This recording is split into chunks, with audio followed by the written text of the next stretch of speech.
Senior Minister, you have described the current geopolitical outlook as one that is severely strained. How do you see ASEAN and the Asia-Pacific stabilizing the regional order? And in this age of interdependency and connectivity, can we really shield ourselves from the turbulence and changes happening elsewhere? Well, we can insulate ourselves, but we can't prevent some impact upon us. You ask what can the regional countries do to make things better. Actually, you mean what can Asia-Pacific countries do? And the Asia-Pacific countries include the US and China. And if the US and China are able to stabilize their relations, a big ask, but an important request, that will make a big difference to the regional order and, in fact, to the world. We don't know how that will develop because I think the new administration has not focused on that intensely yet, but we will see. On the part of the other countries in the region, as I explained in my speech, I think quite a number continue to believe in some international framework for multilateral trade, continue to want to cooperate with one another, to trade more with one another. And I think like-minded partners can get together to do this. Big countries like China, Japan, Korea, even India, smaller countries like the ASEAN members, countries which have close links to the West like Australia and New Zealand, all believe that they have to do business and trade together.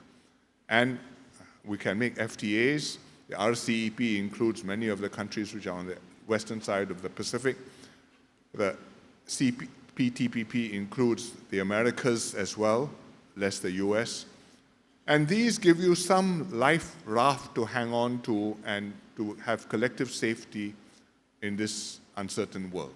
And Singapore continues to expand its network, not just in the traditional areas of trade and services, but also new areas like digital and green economy. We have 12 green and digital shipping corridors. We have some digital economy framework agreements with several partners.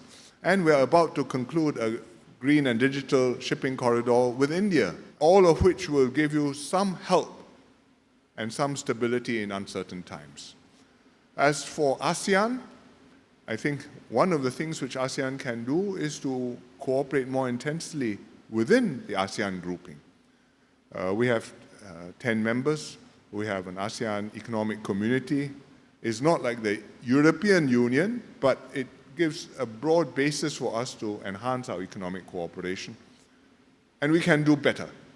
After all these years of cooperation, our share of intra-ASEAN trade as a share of our global trade amongst ASEAN members is still quite low. It's less than 1/4. And it has been about that level for a very long time. And if you look at EU, the intra-member trade is like 80–90% of their global trade.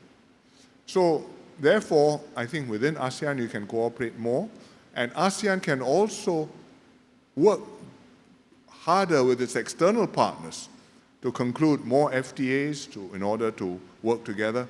For example, is reviving negotiations with EU, and I hope all these measures will make a difference.